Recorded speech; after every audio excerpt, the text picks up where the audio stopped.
suddenly there's a knock at the door, and everyone's eyes swing back to the door, expecting to see something boring, another teacher or the principal or, somebody like that. And there's this moment of confusion because someone needs to know. So no one seems to know this uniformed stranger in the doorway. Yes, Lord. We've got a lot to unpack today. Piano's talking. My mistake, guys. But there's this moment of confusion when nobody seems to know who this uniformed person in the doorway is, until suddenly there's a cry of recognition from a child. And a child springs up out of the desk and flies into the open arms of a loving parent. The scene speaks to our hearts because the reunions are so loving, so true. It's a homecoming in a hug. But what if there was no recognition? What if the father or mother stood there proud and expectant in military dress and no one came running? What if their arms were open and no one stepped forward? How sad. How empty. How lonely. That emptiness is what Jesus experiences. Somehow Jesus' own creation, the ones who came into being through him, did not know him, did not respond to him. Jesus came home, but there was no loving response. The welcoming shout and the joyous hug never materialized for Jesus. Jesus went home and the hearts of his people were closed. The door of their spirits slammed shut in Jesus' face. How can this be?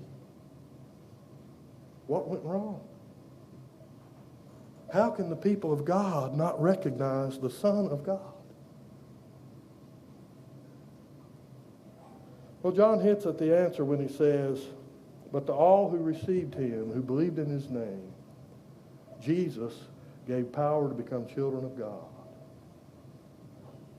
Clearly, many people weren't ready to receive Jesus when he arrived home. And for whatever reason, they didn't recognize the transforming power and renewing love that Jesus brought with him. The people didn't know him. Maybe they weren't looking for him. Jesus would later say, "Seek and you will find." Perhaps the opposite is always true. If we're not seeking or looking, we'll not find or recognize God who's right in front of us.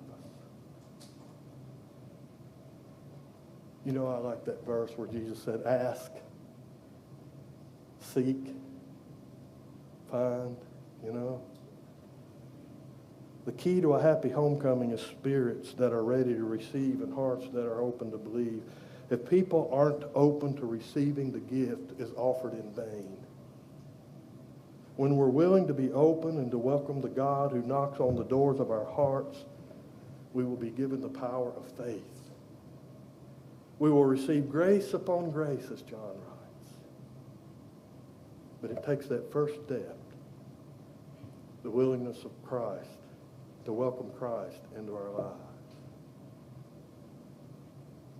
Remember that painting used to hang in our house in my bedroom, the bedroom I grew up in, Jesus knocking on the door.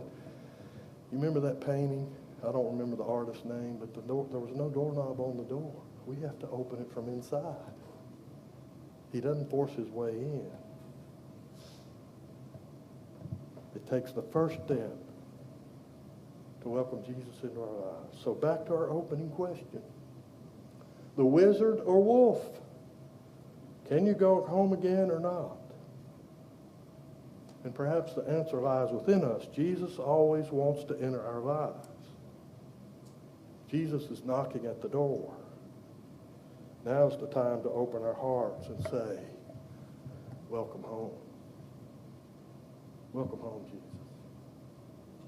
Will you pray with me? Jesus, we're sorry for not recognizing you when you came onto earth.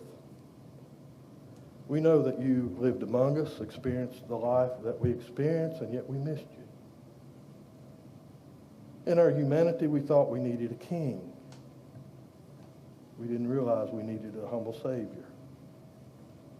We're sorry we did not recognize you yesterday when our lives were interrupted by what we thought was a happenstance event.